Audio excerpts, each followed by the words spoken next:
Қазіргі таңда дүкен сөрелерінде тамақ дайындауға арналған майлардың алуан түрі бар. Тағамды қандай майға дайындау керектігін, сондай-ақ әртүрлі майлардың пайдасы мен зияны туралы сіздерге пайдалы ақпараттармен бөлісетін боламын. Ендеше видеоны соңына дейін қараңыздар.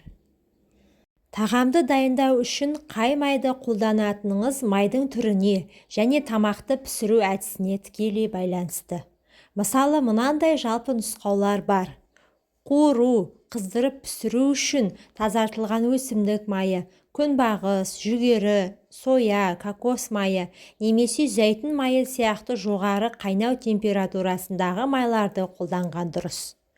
Ал тұздыққа қосу үшін зәйтүн майы, күнжіт немесе зығыр майы сияқты тазартылмаған, суық сығымдалған майларды қолданған жөн дейді мамандар. Мамандардың сөзінше, майлар пайдалы және ықтимал зиянды қасиеттерге ие. Май жоғары калориялы өнім екенін есте ұстаған жөн.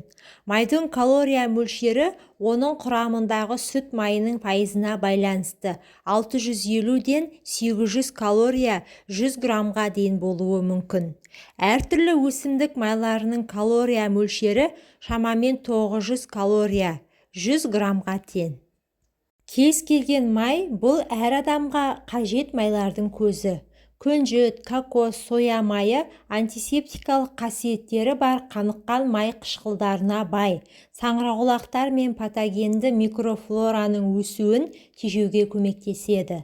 Алайда, қаныққан май қышқылдарын шамадан тыс тұтыну жаман холестерин деңгейіне әсер етуі мүмкін және артық салмақтың жоғарылауы мен семіздіктің, жүрек-қан тамырлары патологиясының және қант диабетінің даму қаупінің факторы болады, деп түсіндірді мамандар. Сонымен қатар ол зәйтүн, күнбағыс, зығыр және жержаңғақ майларында, сондай-ақ орман жаңғағының майында ағзадағы метаболикалық процестердің тепе-теңдігіне қажет, жүрек-қан тамырлары ауруларының алдын алу үшін маңызды моноқанықпаған май қышқылдары омега-9 көп мөлшерде болатынын айтты. Зәйтүн, жүгері, зығыр, күнбағыс, соя, күнжіт, қыша, асқабақ және балқарағай майлары, сондай-ақ жүзім тұқымы майы триглицеридтердің төмендеуіне ықпал ететін және қан плазмасының флорын жақсартатын полиқанықпаған май қышқылдарына омега-3 және омега-6-ға бай. Олар сондай-ақ балалық шақта ағзаның қалыпты өсуіне, жүйке жүйесінің дамуы, көру, иммундық функцияларды қамтамасыз ету үшін қажет. Күнбағыс майы пайдалы қасиеттері бар және барлық өсімдік майында болатын омега-3, 6, 9 қанықпаған май қышқылдарының көзі. Күнбағыс майының құрамында А, Д, К сияқты дәрумендер бар. Әсіресе оның құрамында антиоксидант Е дәрумені бар. Сондай-ақ жүзім тұқымының майы аспаздық мақсатта өте жақсы нұсқа екенін жеткізді.